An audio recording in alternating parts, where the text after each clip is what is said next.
ఏ విధంగా రావణ, బ్రహ్మ మరియు ఇతర రాక్షసవాదులు ఏకంగా మొత్తం ప్రకృతి మీద ఏ విధంగా, అందులోనూ వృక్షశాస్త్రం మీద ఏ విధంగా దాడులు జరుపుతారో ప్రత్యక్షంగా చూడవచ్చు. ఎటువంటి విలువని ఇస్తారో, ఇంకా ఈ ప్రభుత్వ ఆధీనంలో జరుగుతున్న దుర్మార్గపు విధానాలు మనం ప్రత్యక్షంగా గమనించవచ్చు.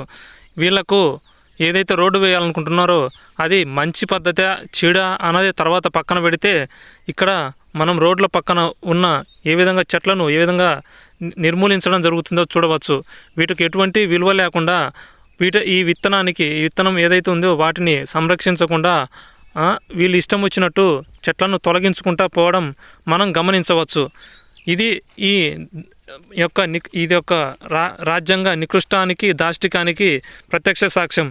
వీళ్ళు ఏ విధంగా పక్కన ఉన్న మట్టిని ఏ విధంగా తొలగించడం, పొలాలు ఉన్న మట్టిని నాశనం చేయడం, అడ్డగోలుగా భూ హక్కులను, పత్రాలను తారుమారు చేసి ఈ రెవెన్యూ మాఫియా కావచ్చు, ఈ సుప్రీంకోర్టు, హైకోర్టు దుష్ట కార్యాలను మనము ప్రత్యక్షంగా చూడవచ్చు. ఏవైతే ఈ చట్టాలు ఉన్నావో ఇవన్నీ రాక్షసులకు సంబంధించినవి. ఈ సుప్రీంకోర్టు ఏదైతే ఉందో అది న్యాయ వ్యవస్థలు కావి, అన్యాయ వ్యవస్థలు. ఇది టెర్రరిజానికి మూల స్తంభం అని చెప్పుకోవచ్చు. ఈ ఆతంకవాదాన్ని కూడా పెంచి పోషించడంలో సుప్రీంకోర్టు మొదటి మెట్టు. ఈ విధంగా అభివృద్ధి పేరుతో ఏ విధంగా భూమిని మొత్తం సర్వనాశనం చేయడం కూడా గమనించవచ్చు. వీళ్ళు మొదట అడుగు స్థలంతో మొదలుపెట్టి ఈ విధంగా రోడ్లను ఎంత వెడల్పుగా మారుస్తూ ఉన్నారో కూడా గమనించవచ్చు.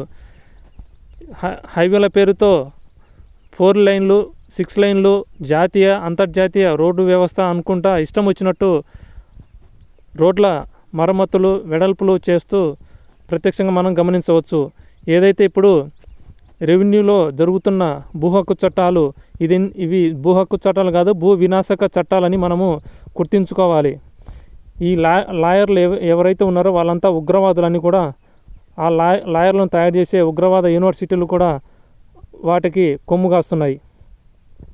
ఈ రోడ్లు వేయడం తప్ప రైటా, దాని మీద ఎటువంటి వాంగ్మూలం తీసుకోకుండా ప్రభుత్వాలు అడ్డగోలుగా అరాచకాలకి కొమ్ము కాస్తూ ఈ విధంగా దుర్మార్గాన్ని పెంచి పోషించడం కూడా కలియుగం అని చెప్పుకోవచ్చు. కలియుగంలో కల్లోలం. ఈ దుర్మార్గాలు వాళ్ళకు నచ్చినట్టుగా యుగాలు పేర్లు పెట్టుకొని ఇంకా 2047 వరకు ఉందంటూ వాళ్ళ దుర్మార్గపు ఆలోచనకు, కుట్రలకు మన భూమండలాన్ని బలి చేయడం ప్రత్యక్షంగా గమనించవచ్చు. శాస్త్రాలను పక్కన పెట్టి వాళ్ళ అడ్డగోలు విధానాలకు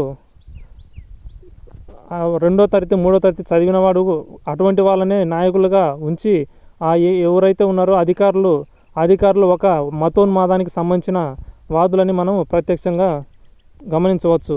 ఇది ప్రస్తుతం మీకు తెలియజెప్పే సందేశం. ఈ ఐఏఎస్లు, ఐపీఎస్లు వీళ్ళంతా ఒక మతోన్మాదానికి కొమ్ముగాసే ఉన్మాదులు అని మనము ఇక్కడ చూడవచ్చు.